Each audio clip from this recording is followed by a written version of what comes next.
আসসালামু আলাইকুম ভিউয়ার্স, আজকে দেখাবো যে আপনারা কীভাবে ইলেকট্রিক পাম্পার দিয়ে এরকম স্কোয়ার বারটা বুলো ফেলাবেন। এটা কিন্তু স্কোয়ার বারটা। তো সর্বপ্রথম আপনারা এটা ইলেকট্রিক পাম্পারের এই দুটো জিনিস পাবেন। তো সর্বপ্রথম আপনারা এটা কিন্তু কারেন্টের লাইনে লাগিয়ে নেবেন। এখানে একটা সুইচ আছে, অন অফ সুইচ।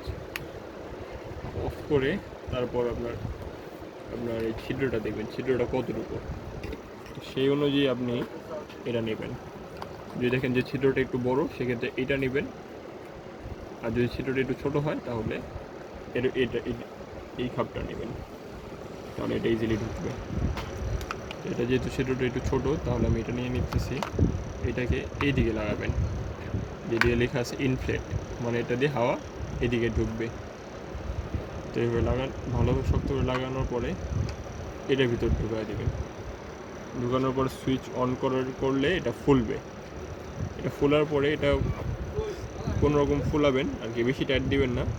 কোনো রকম ফোলানোর পরে এইটা লাগাই দিবেন। এখানে দেখবেন এখানে দুইটা দেওয়া আছে, এইটা আগে লাগাই নেবেন টাইট করে। এটা টাইট করে লাগানো পর্যন্ত হাওয়াটা বের হবে না, কিন্তু হাওয়াটা আবার ঢুকবে। তারপর এটা দিয়ে হাওয়া দিবেন, দেখবেন অনেক টাইট হয়ে গেছে। টাইট হওয়ার পরে এইটা লাগাই দেবেন।